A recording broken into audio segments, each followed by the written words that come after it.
नमस्कार बंधुरा प्रवासी कुकिंग ए आपनादेर सकलके स्वागत जानिए आजकेर रेसिपिटी शुरू करছি। আজকে যে রেসিপিটি আপনাদের সাথে শেয়ার করব সেটা হলো ধাবা স্টাইল এগ তরকা। এগ তরকা খেতে তো সবাই কম বেশি ভালোবাসেন আর প্রত্যেকেই বাড়িতে বানান, কিন্তু অনেকে মনে করেন ধাবার মতো ঠিক হলো না। তো আজকের আমার এই রান্নাটা একবার ফলো করে বাড়িতে সবাই ট্রাই করবেন, দেখবেন একদম ধাবার মতোই হবে। আর এটা কিন্তু রুটি পরোটা নান সবকিছুর সাথেই খুব ভালো লাগে। আর রাতের ডিনারে এরকম রুটির সাথে যদি গরম গরম তরকা থাকে তাহলে তো আর কোনো কথাই হয় না। আর আমার রান্নাগুলো যদি আপনাদের ভালো লেগে থাকে অবশ্যই আমার চ্যানেলটাকে সাবস্ক্রাইব করবেন।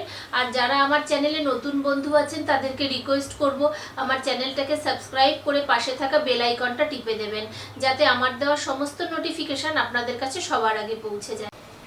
এগ তরকা বানানোর জন্য এখানে আমি সবুজ মুগ, ছোলার ডাল আর রাজমা এই তিনটেকে ভিজিয়ে রেখেছিলাম 6-7 ঘন্টা আগে। তো সবুজ মুগটা আমি নিয়েছিলাম 100 গ্রামের মতো, আর ছোলার ডালটা নিয়েছিলাম হাফ কাপ, আর রাজমাটা আমার হাতের 1 মুঠো মতো নিয়েছি। তো এটাকে 6-7 ঘন্টা ভিজিয়ে রাখাতে দেখুন কত সুন্দর ভিজে বেশ সুন্দর ফুলে গেছে। তো এবারে এটাকে প্রেসার কুকারে সিটি দিয়ে নেব। আর এইটাকে আমি খুব ভালো করে ধুয়ে নিয়েছি।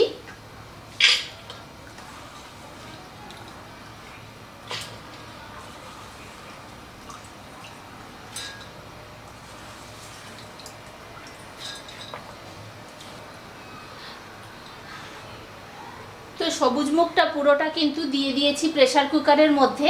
এবারে এর মধ্যে দিয়ে দিচ্ছি পরিমাণ মতো জল। আর তরকা বানাতে গেলে ডালটা কিন্তু খুব সুন্দরভাবে সিদ্ধ করতে হয়, না হলে কিন্তু ডালটা যদি না প্রপার সিদ্ধ হয় তাহলে কিন্তু তরকাটা একদমই খেতে ভালো লাগে না। বেশি গলে গেলেও ভালো লাগে না, আর কম যদি সিদ্ধ হয় তাহলেও কিন্তু খেতে ভালো লাগে না। তো এবারে আমি এর মধ্যে দিয়ে দিলাম পরিমাণ মতো একটু নুন আর একটু হলুদ গুঁড়ো দিয়ে প্রেসার কুকারের ঢাকনাটা বন্ধ করে দিচ্ছি। দিয়ে 3 থেকে 4টে সিটি আমি দিয়ে নেব। তো সিটিটা দেওয়ার পরে আমি দেখাচ্ছি ডালটা কীরকম সিদ্ধ হলো। তো বন্ধুরা 5টা সিটি আমি দিয়ে নিয়েছি, আর দেখুন ডালটা কত সুন্দর সিদ্ধ হয়েছে। দেখুন একদম সুন্দর বেশ ভালোভাবে এটা সিদ্ধ হয়ে গেছে। আর এইরকমই কিন্তু সিদ্ধ করে নিতে হবে, তবে কিন্তু তরকাটার স্বাদটা একদম ধাবার মতো হবে। তো এটাকে এখন আমি বাটিতে নামিয়ে নিচ্ছি।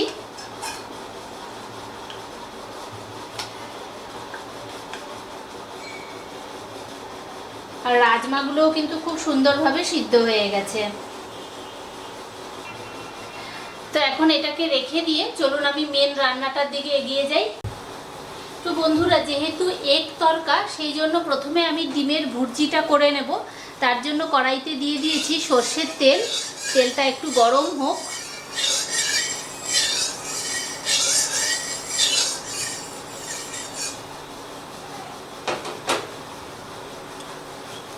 আর এখানে আমি 2টো ডিম নিয়ে নিয়েছি। ডিমটাকে একটু নুন আর গোলমরিচ দিয়ে ফেটিয়ে নিয়েছি। তো তেলটা গরম হয়ে গেছে, তেলের মধ্যে আমি এই ডিমটাকে দিয়ে দিচ্ছি।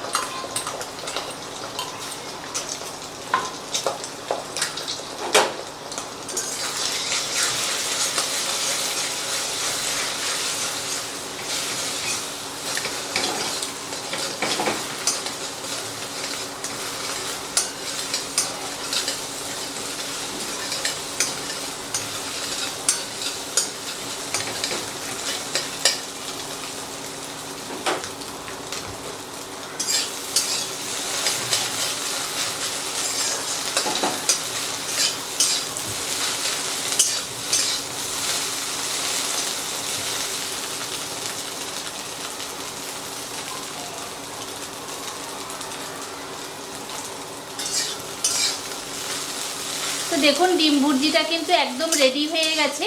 এবারে এটাকে আমি নামিয়ে নিচ্ছি। তো আবার আমি কড়াইতে দিয়ে দিয়েছি পরিমাণ মতো সর্ষের তেল। তেলটা গরম হয়ে গেছে। এবারে তেলের মধ্যে আমি দিচ্ছি একটুখানি গোটা জিরে আর একটা শুকনো লঙ্কা।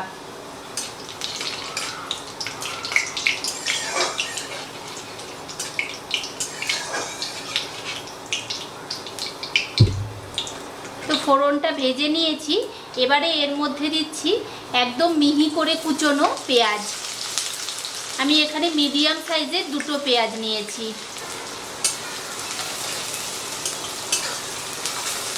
তো পেঁয়াজটা দিয়ে একটু নাড়াচাড়া করে ভেজে নেব।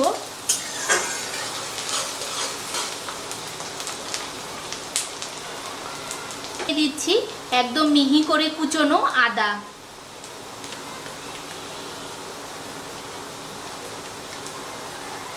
আর রসুন।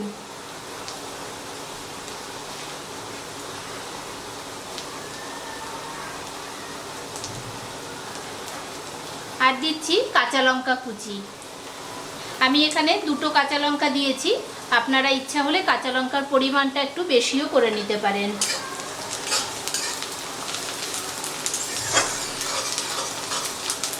তো আদা রসুন দিয়ে মিনিট খানেকের মতো এটাকে ভেজে নেব।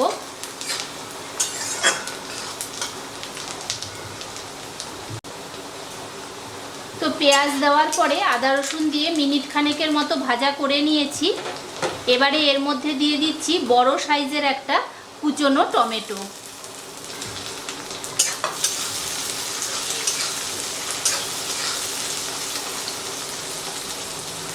টমেটোটা দেওয়ার পরে আমি অল্প একটু নুন দিয়ে দিচ্ছি যাতে টমেটোটা সুন্দরভাবে গলে যায়।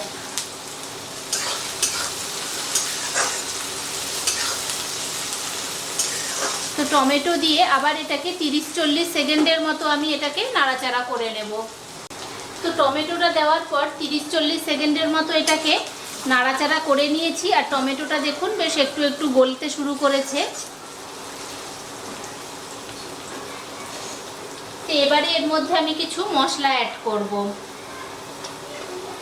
প্রথমেই দিচ্ছি 1 চামচ হলুদ গুঁড়ো, 1 চামচ কাশ্মীরি লঙ্কার গুঁড়ো, 1 চামচ জিরে ধনে পাউডার আর 1 চামচ দিচ্ছি তড়কা মশলা।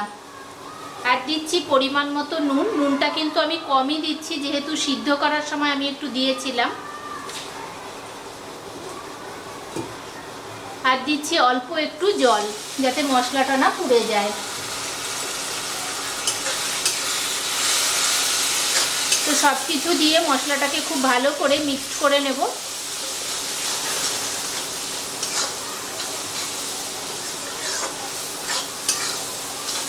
এখন মশলাটাকে মিনিট 2-এর মতো কষিয়ে নেব যতক্ষণ না মশলা থেকে তেল ছেড়ে যাচ্ছে।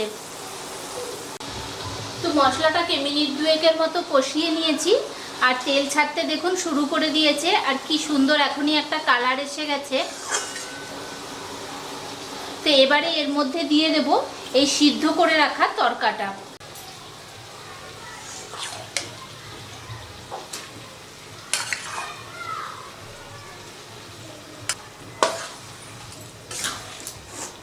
তো তড়কাটা দিয়ে মশলার সাথে খুব ভালো করে মিক্সড করে নেব।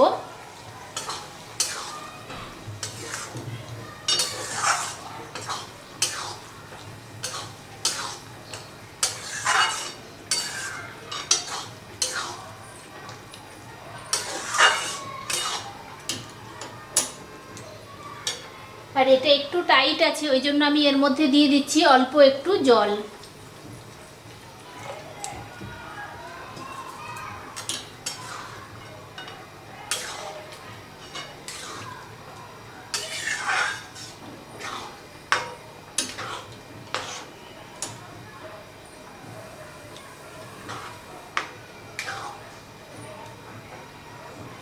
তো জলটা দেওয়ার পর তরকাটাকে খুব সুন্দরভাবে মশলার সাথে মিশিয়ে নিয়েছি। তো এখন এটা 2 মিনিটের মতো ফুটে যাক। তো তরকাটা দেখুন ফুটতে শুরু করেছে। এবারে এর মধ্যে দিচ্ছি একটুখানি গরম মশলা গুঁড়ো আর অল্প একটু চিনি। চিনিটা কিন্তু অপশনাল, আপনাদের ইচ্ছে হলে দেবেন, না হলে স্কিপ করে যাবেন।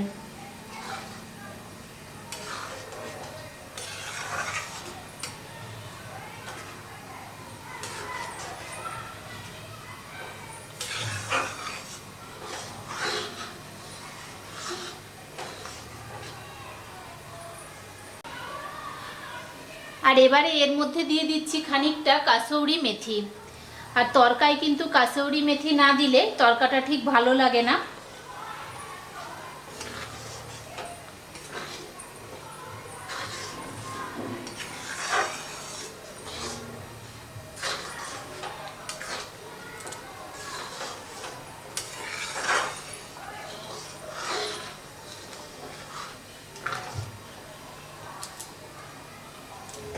এবারে দিয়ে দিচ্ছি ভেজে রাখা ডিম ভুর্জিটা,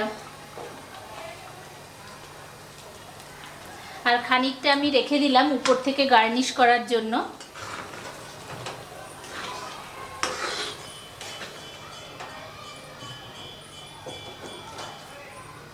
আর দিয়ে দিচ্ছি খানিকটা ফ্রেশ ধনেপাতা কুচি।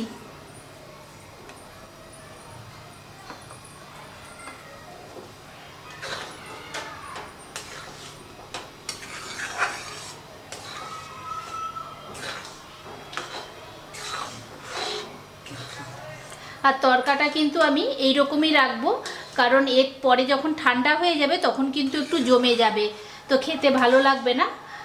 আর দেখুন একদম কিন্তু পুরো ধাবা স্টাইলে হয়েছে, আর কালারটা কত সুন্দর হয়েছে। তো এইরকমভাবে এটাকে এবারে আমি নিভিয়ে দিচ্ছি। আর চলুন গরম গরম এটাকে পরিবেশন করে দিই। তো বন্ধুরা, রেডি হয়ে গেছে এগ তড়কা। আর এটা কিন্তু রুটি, পরোটা সব কিছুর সাথেই ভালো যায়, আর ডিনারেও কিন্তু খেতে খুবই ভালো লাগে। একঘেয়েমি প্রতিদিনের তরকারি থেকে এটা একটু অন্য রকমের স্বাদের হয়। তো আজকের মতো এই পর্যন্তই, দেখা হচ্ছে পরের দিন অন্য কোনো একটা নেক্সট ভিডিও নিয়ে। সবাই ভালো থাকবেন, সুস্থ থাকবেন।